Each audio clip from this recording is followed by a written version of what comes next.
مولانا مرزا علی مناظرے کا چیلنج علماء دیوبند کو کرتے ہیں، قبول کریں گے؟ جی میں تو قبول کرتا ہوں، میرا بائی نیم چیلنج تو کرے۔ علماء دیوبند تو دنیا میں لاکھوں ہیں، ایسی بات نہیں ہے بابا، چیلنج جس کو کرنا ہے تو بات اس سے کی جائے نا، بائی نیم وہ کرے تو انشاءاللہ میں نے علماء دیوبند کو کبھی مایوس نہیں کرنا۔ علماء دیوبند کی کتاب المحند المفند مرزا کہتے ٹھیک نہیں ہے، اس بارے میں غلط عقائد بیان کیے گئے ہیں۔ بابا انجینئر مرزا جو ہے نا وہ انجینئر ہے، انجینئر عالم نہیں ہے، وہ عالم پلس انجینئر ہوتا تو السلام علیکم واہ واہ تھا، وہ پلس انجینئر عالم نہیں ہے، وہ جسٹ انجینئر ہے۔ تو جو انجینئر ہوتا ہے اس کا کام مسئلے چیک نہیں کرنا ہوتا، اس کا کام ہوتا ہے تھلی چیک کرو، سڑک چیک کرو، گلی چیک کرو، اس کا کام مسئلے چیک کرنا نہیں ہوتا۔ تو اس لیے اس بندے نے آ کر ہمیں آپ کو خراب کیا ہے۔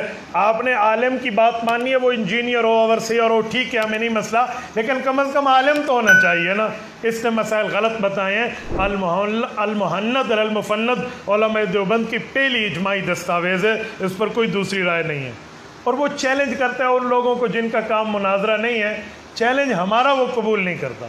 میں تو آنے اور کہتا ہوں کہ یار ہم سے 2 نفل شکرانے کے پڑھوا لو، کوئی پیسے ویسے لینے ہیں تو وہ لے لو، ہم سے 2 آنکھیں چار کر لو بھائی، ہم سے کر لیں۔ اور پھر میں بولوں، میں اصل میں انہیں پتہ ہے کہ کس کو ہاتھ ڈالنا ہے اور کس کو نہیں ڈالنا، اس لیے جھوٹ بولنا گھر میں بیٹھ کے تو بہت بڑی بات ہوتی ہے۔